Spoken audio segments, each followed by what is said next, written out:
सुप्रभात।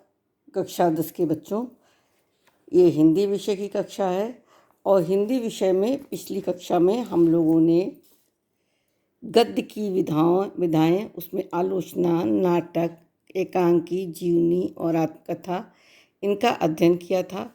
आज उससे संबंधित प्रश्नों को हम लोग हल करेंगे और अपनी कॉपी में करेंगे। आलोचना क्या है? पहला प्रश्न है, आलोचना क्या है? हम सबका उत्तर आपको एक बार बता दे रहे हैं, उसको आप लोग देखिएगा। आलोचना का शाब्दिक अर्थ किसी पदार्थ, तथ्य आदि की परख सही रूप से करना या उसे भली प्रकार देखना आलोचना कहलाता है। साहित्य में साहित्यिक रचना का सूक्ष्मतापूर्वक अवलोकन करते हुए उसके गुण दोषों को प्रकट करना उसकी आलोचना कहलाता है। ठीक है।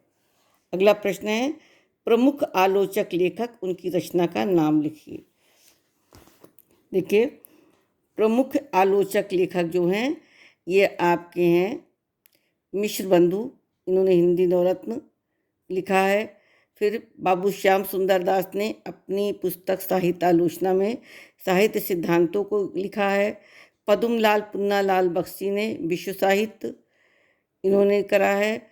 और प्रगतिवादी युग में जो हमारे आलोचक हुए हैं, शिवदान सिंह चौहान, प्रकाश चंद्र गुप्त, डॉक्टर रामविलास शर्मा, नरेंद्र शर्मा, अमृत राय, शमशेर बहादुर सिंह आदि हैं। इसके बाद इलाचंद्र जोशी, सच्चिदानंद हीरानंद वात्स्यायन, नलिनी विलोचन शर्मा और ये हैं आपके doctor Indranath Madan, doctor Namvar Singh, doctor Jagdish गुप्त, लक्ष्मीकांत वर्मा, ये हमारे प्रमुख आलोचक लेखक रहे हैं। अगला प्रश्न देखिए, नाटक किसे कहते हैं? नाटक किसे कहते हैं? ये देखिए, रंगमंच पर अभिनय द्वारा प्रस्तुत करने की दृष्टि से लिखी गई तथा पात्रों एवं संवादों द्वारा पर आधारित एक से अधिक अंकों वाली दृश्यात्मक साहित्यिक रचना को नाटक कहते हैं। नाटक किसे कहते हैं? रंगमंच पर अभिनय द्वारा प्रस्तुत करने की दृष्टि से लिखी गई तथा पात्रों एवं संवादों पर आधारित एक से अधिक अंकों वाली दृश्यात्मक साहित्यिक रचना को नाटक कहते हैं। इसके बाद प्रमुख नाटक लेखकों का नाम लिखिए। ये प्रमुख नाटक लेखक आपके हैं जयशंकर प्रसाद, भारतेंदु हरीशचंद्र, लक्ष्मी नारायण मिश्र, उदय शंकर भट्ट, उपेंद्र नाथ अश्व, सेठ गोविंदास, डॉक्टर राम कुमार वर्मा, जगदीश चंद्र माथुर, मोहन राकेश आदि प्रमुख नाटककार हैं। ठीक है। एकांकी क्या है?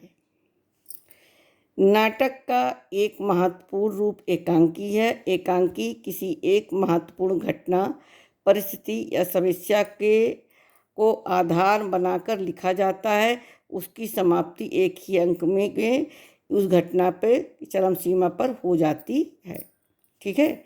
एकांकी में नाटक को एक ही अंकों में लिखा जाता है किसी विशेष घटना या परिस्थिति के अनुसार। ये आपको करना है। प्रमुख एकांकीकार लेखकों का नाम लिखो। प्रमुख एकांकीकार लेखक हैं डॉक्टर राम कुमार वर्मा, इन्होंने दीपदान लिखा है, रेशमिताई लिखा, उपेंद्र नाथ अश्क, इन्होंने तौलिए और अंधी गली ये नाटक एकांकी लिखा है। इसका जीवनी किसे कहते हैं?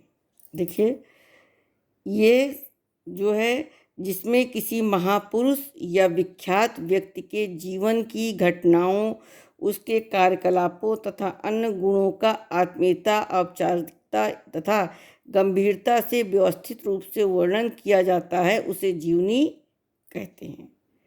जीवनी किसे कहते हैं?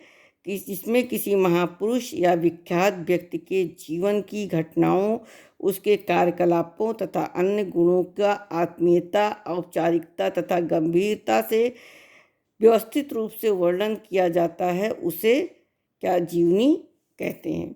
जीवनी साहित्य को समृद्ध बनाने वाले लेखकों का नाम लिखिए। तो जीवनी साहित्य को समृद्ध बनाने वाले लेखक हैं डॉक्टर गुलाब राय, रामनाथ सुमन, डॉक्टर रामविलास शर्मा और अमृत राय, ये प्रमुख जीवनीकार हैं। आत्मकथा किसे कहते हैं?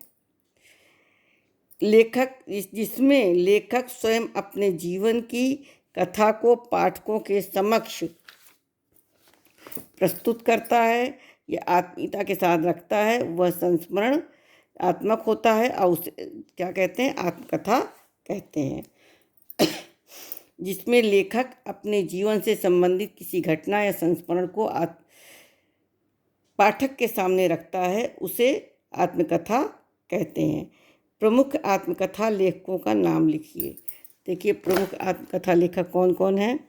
इनका नाम डॉक्टर राजेंद्र प्रसाद, ये प्रमुख, और पांडे बेचन शर्मा उग्र, हरवंश राय बच्चन, ये तीन जो हैं हमारे प्रमुख आत्मकथा लेखक हैं। डॉक्टर हरवंश राय बच्चन, डॉक्टर राजेंद्र प्रसाद और डॉक्टर बेचन शर्मा उग्र, ये तीन जो हैं हमारे प्रमुख क्या हैं? आत्मकथा लेखक हैं। और आपको इन सारे प्रश्नों का उत्तर अपनी कॉपी में करना है। धन्यवाद बच्चों।